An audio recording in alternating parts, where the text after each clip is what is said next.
महाराष्ट्र की राजनीति से फिर एक बार बड़ी खबर आ रही है। लोकसभा स्पीकर ओम बिरला ने उद्धव ठाकरे के नेतृत्व वाली शिवसेना यूबीटी के 6 बागी सांसदों के एकनाथ शिंदे की शिवसेना में विलय को मान्यता दे दी है। इस फैसले के बाद संसद में शक्ति संतुलन पूरी तरह बदल गया है। शिंदे गुट इसे अपनी सबसे बड़ी राजनीतिक जीत बता रहा है, जबकि उद्धव ठाकरे के लिए यह बड़ा झटका माना जा रहा है।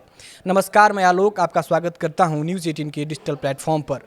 लोकसभा स्पीकर ओम बिरला के फैसले ने महाराष्ट्र की राजनीति में नया मोड़ ला दिया है।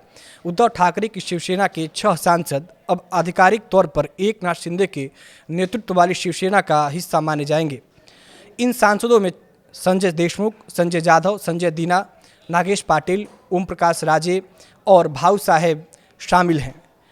इन सभी सांसदों ने 22 जून को शिंदे गुट में शामिल होने का ऐलान किया था और बाद में लोकसभा सचिवालय में औपचारिक आवेदन देकर अपने विलय को मान्यता देने की मांग की थी। स्पीकर की मंजूरी के बाद अब लोकसभा में उद्धव ठाकरे की पार्टी के केवल 3 सांसद रह गए हैं, जबकि एकनाथ शिंदे की शिवसेना के सांसदों की संख्या बढ़कर 13 हो गई है। यह फैसला इसलिए भी अहम है क्योंकि 2024 के लोकसभा चुनाव में उद्धव ठाकरे की पार्टी 9 सांसद और शिंदे गुट के 7 सांसद जीत कर आए थे। अब समीकरण पूरी तरह बदल चुका है। एकनाथ शिंदे ने पहले ही दावा किया था कि यह पूरा विलय संविधान और 10वीं अनुसूची यानी दल बदल विरोधी कानून के तहत किया गया है। उनके मुताबिक 6 सांसद 2/3 बहुमत के साथ उनकी पार्टी में शामिल हुए और सभी संवैधानिक और प्रक्रियागत शर्तों का पालन किया गया है। कानूनी सलाह लेने के बाद सांसदों ने स्पीकर को सभी आवश्यक दस्तावेज और रिकॉर्डिंग भी सौंपी थी। शिंदे ने कहा था कि लोकतंत्र में बहुमत सर्वोपरि होता है और जब किसी विधायी दल के 2/3 सदस्य विलय का फैसला करते हैं तो दल बदल कानून के तहत उन्हें अयोग्यता का सामना नहीं करना पड़ता। हालांकि उद्धव ठाकरे गुट इस दावे से सहमत नहीं था। यूबीटी का कहना था कि केवल संसदीय दल में 2/3 बहुमत होना पर्याप्त नहीं है, बल्कि पार्टी के संगठनात्मक ढांचे से जुड़ी कानूनी शर्तें भी पूरी होनी चाहिए।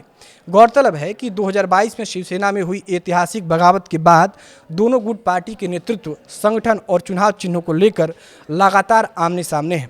इससे पहले निर्वाचन आयोग भी शिवसेना का नाम और तीर कमान चुनाव चिन्ह एकनाथ शिंदे गुट को दे चुका है। अब लोकसभा स्पीकर के इस फैसले ने शिंदे गुट की स्थिति संसद में और मजबूत कर दी है। खास बात यह है कि यह फैसला संसद के मॉनसून सत्र शुरू होने से ठीक पहले आया है, जिससे बीजेपी के नेतृत्व वाले एनडीए की संसदीय ताकत और भी बढ़ गई है। अब सभी की नज़र इस बात पर होगी कि उद्धव ठाकरे गुट इस फैसले को अदालत में चुनौती देता है या फिर महाराष्ट्र की राजनीति में कोई नया सियासी मोड़ देखने को मिलता है। देश दुनिया की तमाम बड़ी खबरें देखने के लिए देखते रहिए न्यूज़ 18 का डिजिटल प्लेटफॉर्म।